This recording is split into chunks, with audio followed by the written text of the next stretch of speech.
औज़ु बिल्लाहि मिनश्शैतानिर्रजीम बिस्मिल्लाहिर्रहमानिर्रहीम। सिलसिला सवालात व जवाबात के साथ मैं आपकी खिदमत में हाज़िर हूँ। आज का पहला सवाल है कि प्लाट और फ्लैट्स वगैरह पर ज़कात का शरई हुक्म।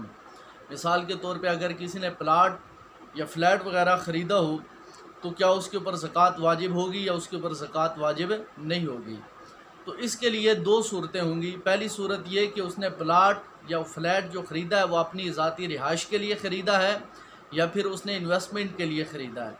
अगर तो वो उसने प्लाट इसलिए ख़रीदा कि उसके ऊपर अपना ज़ाती मकान बनाएगा और उसके ऊपर जो है वो रिहाइश रखेगा, तो फिर उस प्लाट के ऊपर जो है वो ज़कात वाजिब नहीं होगी और उस फ्लैट के ऊपर भी ज़कात वाजिब नहीं होगी।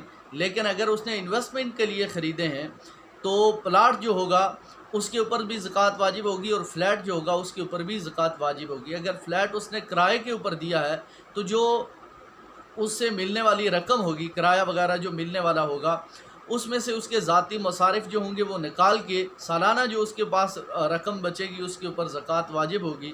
और अगर प्लाट उसने जो है वो इन्वेस्टमेंट के लिए ख़रीदा है तो प्लाट के लिए शरई हुक्म ये होगा कि उस वक़्त यानी जब साल मुकम्मल हो जाए या साल का अक्सर हिस्सा गुजर जाए तो उस वक़्त मार्केट में जो उसका रेट चल रहा होगा उस रेट के मुताबिक उसमें से ज़कात निकाली जाएगी।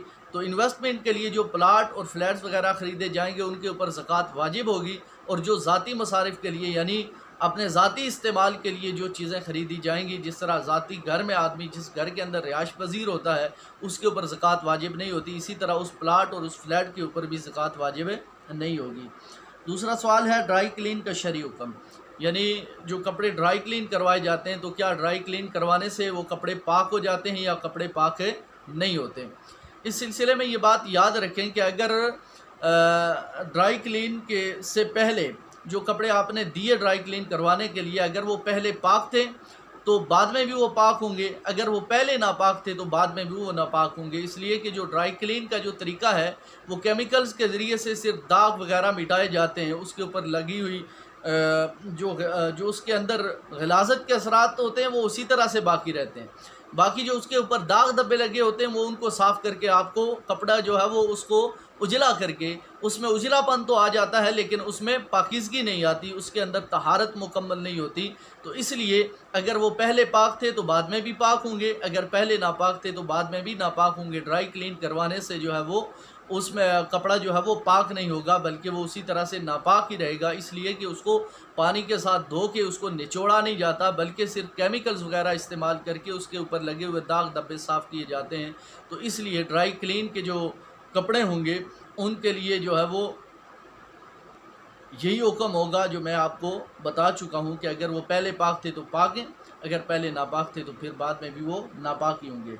नमाज जनाजा में हाथ कब खोलने चाहिए, सलाम से पहले या सलाम के बाद। नमाज जनाजा के अंदर जब चौथी तकबीर कह दी जाए तो उसके बाद हाथ खोल देना चाहिए और फिर उसके बाद सलाम कहा जाए, यानी सलाम से पहले पहले दोनों हाथ खोल लें और फिर उसके बाद सलाम कहें। इसलिए कि जो हाथ बांधे जाते हैं वो सुन्नत है करार क़याम के लिए और ज़िक्र मसनून के लिए। जब चौथी तकबीर कह दी जाती है तो फिर क़याम भी जो है वो बाकी नहीं रहता और ज़िक्र मसनून भी नहीं रहता। तो इसलिए चौथी तकबीर कहने के बाद हाथ दोनों खोल दें और खोलने के बाद आप दोनों तरफ क्या कर दें, सलाम कह दें।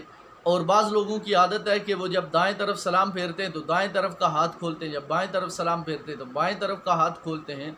तो ये तरीक़ा कार भी दुरुस्त नहीं है, बल्कि चौथी तकबीर के बाद दोनों हाथों को खोल दें और उसके बाद दाएं और बाएं क्या कर दें, सलाम कह दें। अगर इसकी तफसीलात आपने देखनी हो बड़ी कुतब के अंदर तो रद्दुल मुख्तार और दुर्र मुख्तार के अंदर, फतावा शामी के अंदर इसकी तफासील मौजूद हैं। और अगर उर्दू कुतब में देखनी हो तो फतावा रज़विया शरीफ और उसके साथ बहार शरीयत के अंदर मुफ्ती अमजद अली आज़मी रहमतुल्लाहि ताला अलैह ने इसको बड़े शरह और बस के साथ बयान किया है। अल्लाह रब्बुल इज़्ज़त की बारगाह में दुआ है मालिक लम यज़ल हम सबको अमल की तौफ़ीक़ अता फ़रमाए। और अगर मसाइल शरिया के अंदर कहीं मुझसे कोई गलती ख़ता हुई हो, अल्लाह रब्बुल इज़्ज़त की बारगाह में दुआ है कि खालिक़ कायनात उस गलती की इस्लाह की तौफ़ीक़ अता फ़रमाए। वमा तौफ़ीक़ी इल्ला बिल्लाह।